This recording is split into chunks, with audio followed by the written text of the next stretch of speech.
June 6, 1944. While Allied boots hit the beaches of Normandy, 140 miles to the southeast, beneath the chalk cliffs of Mimoyex, something monstrous awakened in the darkness.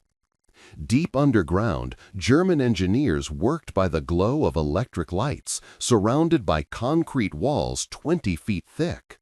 The air smelled of dynamite, sweat, and oil. Above them, the world was tearing itself apart. But down here, in chambers carved 3 stories deep into solid rock, they were building something that could change the war without ever leaving French soil. It was a gun, but not any gun the world had seen before. This weapon stretched longer than a football field, a steel leviathan designed to spit shells the size of telephone poles across the English Channel and into the heart of London. No bomber needed, no pilot risked, just pure, relentless mechanical fury, raining 10 shells a minute onto Britain from a distance no one thought possible. The Allies called it the Mimoyex Mystery. Hitler called it Hochdruckpumpe, the high-pressure pump. History would remember it as the V3, the superweapon that almost was. If you love stories buried beneath history's biggest headlines, hit subscribe. Because what happened next involves earthquake bombs, underground fortresses, and one of the most daring raids of World War II. By 1944, Germany was losing. The Eastern Front bled the Wehrmacht dry. Allied bombers turned German cities into infernos. But Adolf Hitler refused to accept defeat. Instead, he demanded miracles from his engineers, Wunderwaffen, wonder weapons, capable of turning the tide through sheer terror and technological supremacy. The V-weapons were born from this desperation. The V-1 flying bomb, a primitive cruise missile, began striking London in June 1944, carrying a ton of explosives on wings of vengeance. Soon after came the V-2 rocket, the world's first ballistic missile, which screamed down from the edge of space faster than sound itself. But there was supposed to be a V-3. Unlike its explosive siblings, this weapon relied on an idea nearly a century old, the supergun. In concept, it was brutally simple. Take a cannon and make it so large, so powerful, that it could bombard enemy cities from impossible distances. During World War I, Germany had built the Paris gun, which shelled the French capital from 75 miles away, proving the concept worked. Now Hitler wanted that vision perfected. Bigger, deadlier, unstoppable. The Reich's engineers promised him exactly that. A cannon complex capable of firing 300 shells per day at London, 150 tons of high explosives delivered without risking a single aircraft or crew. The man behind this ambition was August Coenders, chief engineer at Rechling Iron and Steel Works. His design was revolutionary, abandoning traditional artillery principles entirely. Conventional cannons used one massive explosion of gunpowder at the breech to propel a shell. The problem? To shoot farther, you needed bigger guns, more powder, and heavier shells. But physics imposed brutal limits. Barrels would crack, pressure would spike unevenly, range plateaued. Coenders proposed something radical, the multi-stage propulsion system. Imagine a cannon barrel lined with dozens of side chambers, each packed with explosives. As the projectile accelerated down the barrel, each chamber would ignite in perfect sequence, giving the shell repeated kicks of acceleration, like a rocket burning in stages, but inside a gun. The official name was Hochdruckpumpe. Soldiers called it Tausendfüßler, the millipede, because of the dozens of tubes branching off the main barrel like insect legs. The math was staggering. Each gun would stretch 430 feet, longer than the Statue of Liberty is tall. The barrel, angled at 50 degrees, would fire a 6-foot-long finned projectile weighing 300 pounds. At full power, the shell would exit the muzzle at nearly 5,000 feet per second, crossing the English Channel in under 60 seconds. If it worked, London would burn. The location chosen for this nightmare was no accident. WWII sat just 10 miles inland from the French coast, placing London only 95 miles away, well within theoretical range. More importantly, the site offered natural protection. The area was honeycombed with old limestone quarries and chalk mines. German engineers could carve their fortress directly into the cliffside, creating a bunker complex immune to conventional bombing. By the time construction began in late 1943, slave laborers, many from concentration camps, worked around the clock under brutal conditions. The plan called for 5 massive cannon shafts, each housing 5 gun barrels arranged in a cluster, 25 guns total. Each shaft angled upward through the rock at precisely 50 degrees, aimed like giant accusing fingers toward London. At peak operation, the battery could maintain a sustained bombardment, 10 shells per minute, 24 hours a day. The shells themselves were crude, little more than finned steel darts packed with explosive. Accuracy would be poor compared to bombers, but accuracy didn't matter when you could fire thousands of rounds. London was huge. Even with a half-mile margin of error, something would hit. The psychological impact alone would be devastating. Imagine living in London, knowing that across the channel, invisible and unstoppable, shells were being launched every 6 seconds. But building a superweapon in secret during total war proved nearly impossible. By early 1944, British intelligence had picked up disturbing whispers from the French resistance. Reports spoke of massive construction near WWII.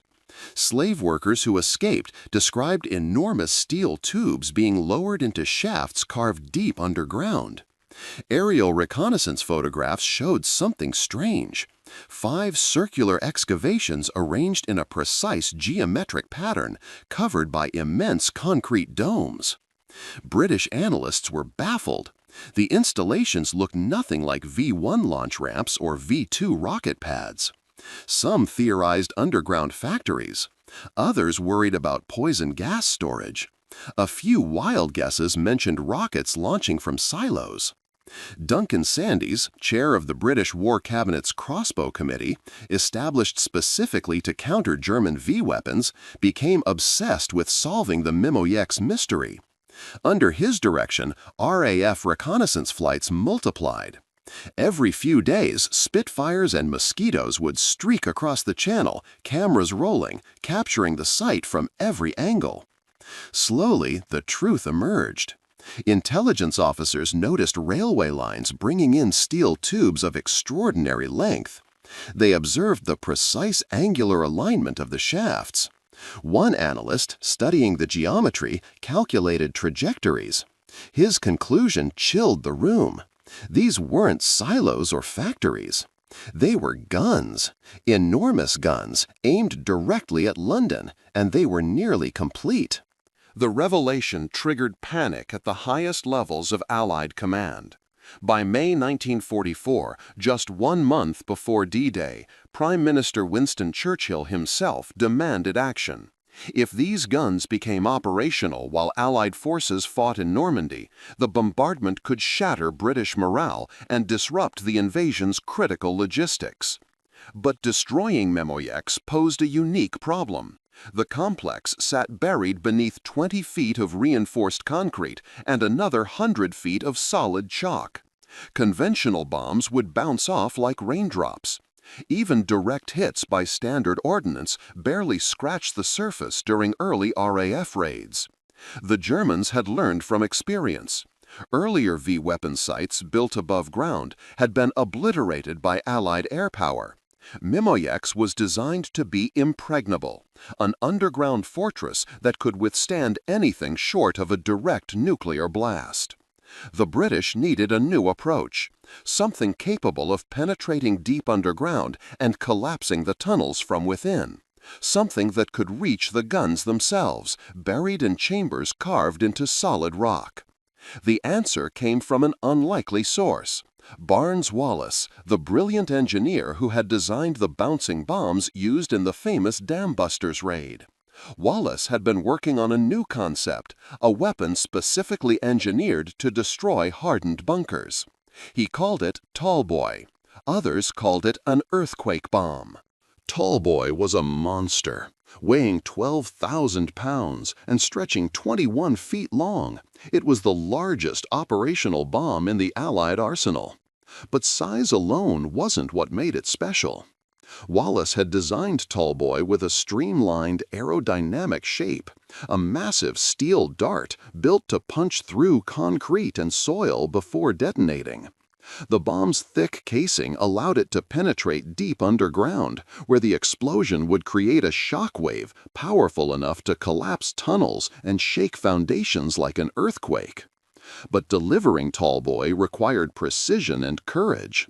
Only one aircraft could carry it, the Avro Lancaster bomber, specially modified to handle the massive weight. And dropping it accurately from high altitude demanded perfect conditions and nerves of steel. The bomber had to fly straight and level during the final approach, completely vulnerable to anti-aircraft fire.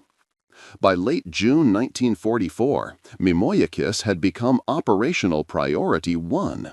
Intelligence suggested the Germans were conducting final tests. Slave workers reported hearing thunderous roars echoing through the tunnels, possibly test firings using partial charges. Time was running out. RAF Bomber Command assigned the mission to 617 Squadron, the elite unit forever known as the Dam Busters. If anyone could hit a target this difficult, it was them. The operation received a code name, Crossbow. July 6, 1944. 22 Lancaster bombers lifted off from RAF Woodhall Spa in Lincolnshire, each carrying a single Tallboy bomb slung beneath its belly like a pregnant steel whale. The target, Mimoyakis, France. The flight across the Channel took 30 minutes. Below, the invasion beaches of Normandy were still smoking from battles just weeks old. Allied forces had secured a foothold, but the war was far from won. If the V3 guns opened fire now, the psychological damage could undermine everything. As they approached the French coast, German radar picked up the formation. Anti-aircraft batteries opened fire. Black puffs of flak burst around the Lancasters, shrapnel ripping through aluminum skin. The bombers pressed on.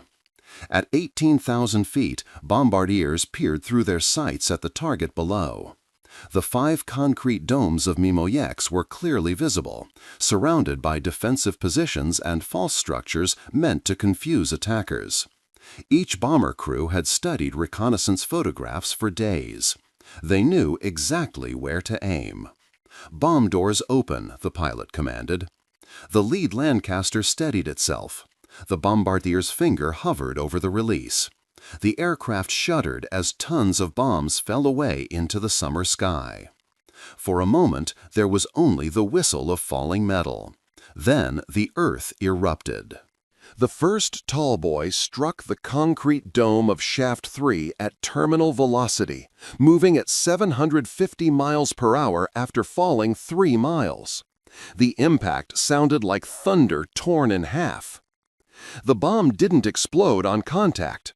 That was the genius of Wallis's design. Instead, it punched through the 20-foot-thick concrete roof like a hot knife through butter, continuing downward through 90 feet of chalk and limestone before finally detonating in the depths. The explosion was cataclysmic. 4 tons of Torpex explosive, 50% more powerful than TNT, ignited in a confined underground space. The shockwave rippled through solid rock, collapsing tunnel walls, shattering support beams, and burying gun barrels under thousands of tons of rubble. Above ground, the concrete dome cracked like an eggshell. Chunks of reinforced concrete the size of cars thrown hundreds of feet into the air. Dust and smoke erupted from the shaft opening, a geyser of destruction visible for miles. Then the second tall boy hit, and the third, and the fourth. German engineers working in the tunnels never had a chance. Those who weren't killed instantly by the blasts were buried alive as ceilings collapsed. In some sections, the shock waves were so powerful they liquefied the chalk, flooding chambers with a slurry of pulverized rock. The raid lasted 17 minutes. When the last Lancaster turned for home, Mimoyeks was a smoking ruin. Of the 5 planned gun shafts, 3 were completely destroyed. The remaining 2 were so badly damaged that engineers would need months to make them operational again. But the Germans weren't ready to give up. Repair crews arrived within days, accompanied by fresh slave labor and new materials. Hitler personally ordered Mimoyeks restored, convinced the V3 could still break Britain's will if brought online. Throughout July and August 1944, engineers worked frantically to clear rubble and shore up damaged tunnels. They managed to restore partial function to 2 shafts, enough for perhaps 10 guns instead of the planned 25. Test firings resumed, using reduced charges to avoid further collapse. Then, on August 26th, the RAF returned. This time, they brought a heavier hammer. 38 Lancasters carrying tall boys, supported by dive bombers and fighter escorts. The second raid was even more devastating than the first. When the smoke cleared, Mimoyeks was finished. Every shaft was blocked with collapsed rock. Steel barrels were twisted like pretzels. The underground chambers that had taken a year to build were reduced to unstable caverns on the verge of total collapse. The V3 would never fire a shot in anger. In September 1944, Allied ground forces advancing across France liberated the area around Mimoyeks. British and American intelligence teams descended on the ruins, eager to inspect the weapon that had caused such concern. What they found shocked them. Even in its destroyed state, the scale was overwhelming. The main gun barrels, those not completely buried, stretched longer than anything the Allies had built. Engineers examined the multi-charge chambers branching off the main tube, marveling at the innovative design. But they also discovered the V3's fatal flaw. Test firing records recovered from a damaged office revealed troubling data. During trials at a smaller proving ground in Germany, the V3 prototype had experienced catastrophic failures. The sequential chamber ignition system, so brilliant in theory, proved nearly impossible to control in practice. Chambers would fire out of sequence, creating pressure waves that shredded projectiles mid-barrel. Sometimes the shells would simply tumble out the muzzle like thrown sticks, falling harmlessly into the channel. The gun barrels themselves were wearing out after just a few dozen shots, the extreme forces eroding the steel far faster than anticipated. Even if the British had never bombed Mimoyeks, the V3 might have destroyed itself through sheer mechanical violence before inflicting meaningful damage on London. The revelation was sobering. Germany had invested millions of Reichsmarks, thousands of tons of strategic materials, and countless man-hours into a weapon that fundamentally didn't work. All those slave laborers worked to death in underground darkness. All those resources diverted from conventional weapons that might have actually helped defend the Reich. British analysts compiled their findings into classified reports. The conclusion was stark. The V3 represented the desperation of a dying regime, more propaganda tool than viable weapon. Hitler had demanded wonder weapons, and his engineers, under threat of execution for failure, had promised him miracles they couldn't deliver. But the psychological impact on the Allies had been real. For months, British intelligence had feared Mimoyeks represented an unstoppable new threat. Resources were diverted. Bomber crews risked their lives. The fear of superweapons influenced strategic planning at the highest levels. In that sense, the V3 achieved something even without firing. It forced the Allies to waste time, effort, and lives countering a threat that was ultimately a ghost. One terrifying what-if remained, though. What if? What if the Germans had perfected the technology 6 months earlier? What if the tall boys had failed to penetrate deep enough? The answer came from studying what the V3 could have done with perfect engineering. Even with poor accuracy, a functioning gun battery at Mimoyex would have forced British authorities to evacuate large sections of London. The psychological terror of random, unstoppable bombardment, shells arriving every 6 seconds from an invisible source, might have accomplished what the Blitz could not, breaking civilian morale. More critically, the V3 targeted infrastructure. Unlike V1 and V2 weapons which struck randomly across the city, the guns could be aimed at specific districts: the docks, the government quarter, railway terminals. Even with half-mile accuracy, sustained bombardment would have crippled London's ability to support Allied operations in France. D-Day logistics depended entirely on British ports and supply lines. If those had been disrupted during the critical summer of 1944, the Normandy campaign might have stalled. American forces might have faced stiffer resistance.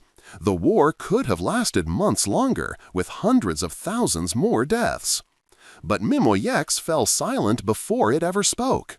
Barnes-Wallace's earthquake bombs had done what conventional weapons could not, reached deep into the earth and strangled the monster in its lair. The V3 died underground, unknown to the world, its shells still stacked uselessly beside buried guns. After the war, Mimoyex was abandoned. Local French authorities filled in some of the shafts, fearing collapses. The massive concrete domes, too strong to demolish easily, were left to crack slowly under decades of rain and winter freeze. For years, the site remained largely forgotten, a footnote in histories focused on more famous weapons like the V2 rocket or the atomic bomb. Few people realized how close London had come to facing bombardment from a supergun. In the 1990s, historians and engineers began to rediscover Mimoyex. Some of the tunnels were cleared and opened as a museum. Visitors can now walk through the underground chambers where German engineers worked, seeing the rusted remnants of gun barrels still embedded in chalk walls.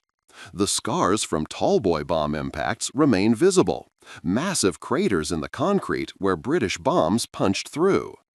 The V3 serves as a reminder of how technological ambition can outpace reality.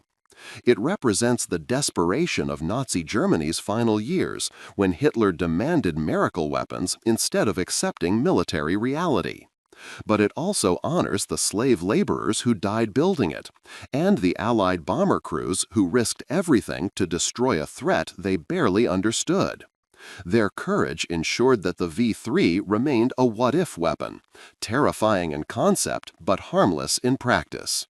Today, superguns remain a military curiosity.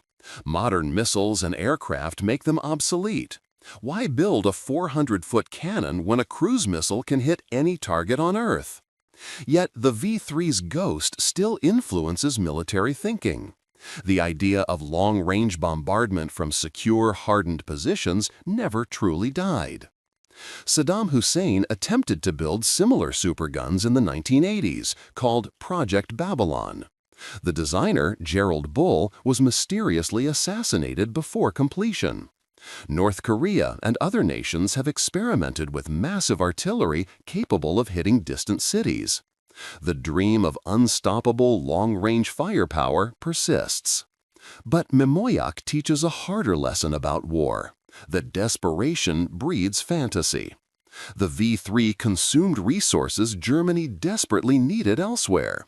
Resources that might have bought time, saved lives, or built actual defenses.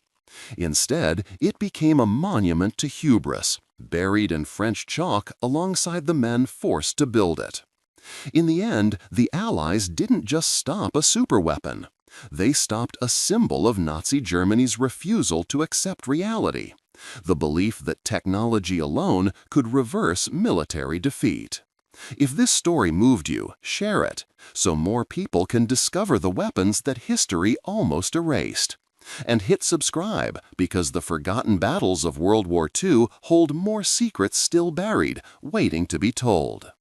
Every event, date, and technical detail in this documentary has been verified through historical records and wartime documentation.